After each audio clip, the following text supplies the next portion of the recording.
Ano ang nalulungkot ako dito, Eric, mga kababayan, no?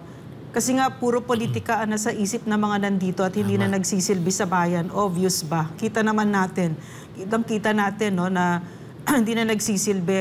Ang nangyayari tuloy, itong mga cases na dismissed naman ay binubuhay. Pero itong mga CPP, yan, sila Franz Castro, Raul Manuel, lahat yan, low-lying fruit yan. Kung kayo ay nagsisilbi, dapat yan ang pinagtutuunan ninyo ng pansin.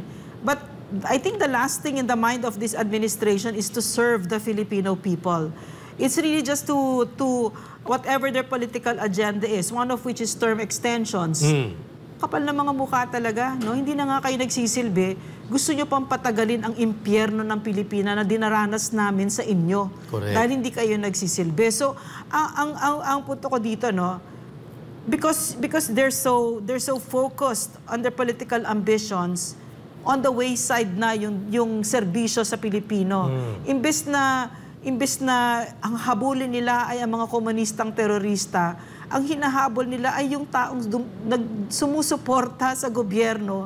At hindi lang sumusuporta sa gobyerno 1 or 2 years, all these years. Si Pastor Quiboloy, kahit sino pa nakaupo dyan, and may I please plus just qualify something, clarify something, kasi in the video, meron siyang emphasis on the friendship of the Dutertes with Pastor.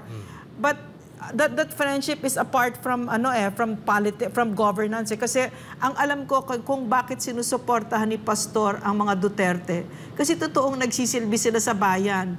Ngayon kung kasing kurakot sila nila Speaker Martin Romualdez, hindi yan susuportahan ni Pastor, kahit nakaibigan niya yan, hindi niya. In other words, it's not the other way around. Sinusuportahan niya ang mga Duterte kasi totoong nation building, because the first love of Pastor, his overriding desire is to see our country free. And this is why, even though magkaiba ang religious beliefs namin, I am with him kung bakit kami magkasama, because that is also my overriding desire. Before I close my eyes forever, I want to see my country free of mga buitre katulad ni Martin Romualdez at itong si Bongbong Marcos na walang silbi. At ngayon, na mga kinakanlong nila na mga komunistang teroristang operatiba. Mga komunistang terorista.